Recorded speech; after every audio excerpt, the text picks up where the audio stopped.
This is something I saw before we got started as well. Doug Whaley, the former GM of the Steelers, who was an executive there for years. No, he's GM of the Bills. He was an executive with the Steelers, working with Kevin Colbert, who was the GM of the Steelers. Whaley went on. Yeah, he wasn't the GM. I misspoke. He was the director of pro scouting or something like that. But he was in the building. He knew what was going on.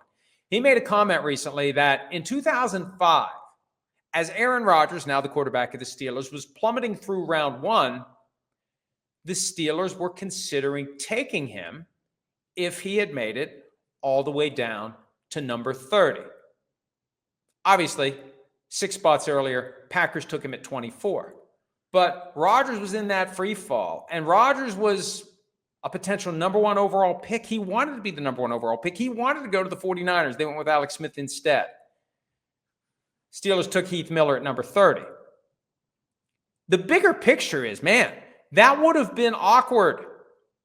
Ben Roethlisberger was taken 11th overall the year before. And there was a 20-year gap between Terry Bradshaw and Ben Roethlisberger, where the Steelers didn't win a Super Bowl. Now, they were competitive, but they didn't have a franchise quarterback. And I remember old days of PFT, 2002, 2003 timeframe, arguing the Steelers need to prioritize finding their next franchise quarterback. This 20-year revolving door of guys who aren't Terry Bradshaw, it's not good enough.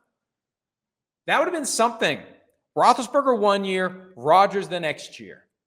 Who would have emerged as the long-term option? Presumably one of them gets traded. That would have been a mess. They won the Super Bowl in 2005 with Ben Roethlisberger, so, I guess it worked out. But if you remember Super Bowl 40, many would say the officials had a lot more to do with the Steelers winning that game than Ben Roethlisberger. Roethlisberger did not have a good game in Super Bowl 40. Yes, in Super Bowl 43, arguably should have been the MVP. Santonio Holmes was. 40, no. Roethlisberger did not have a good Super Bowl 40. And who knows? All things equal, who knows? Who knows how many Super Bowls the Steelers might have won if they'd taken Aaron Rodgers in 2005. Obviously, they didn't get the chance because he went 6 spots earlier. All right.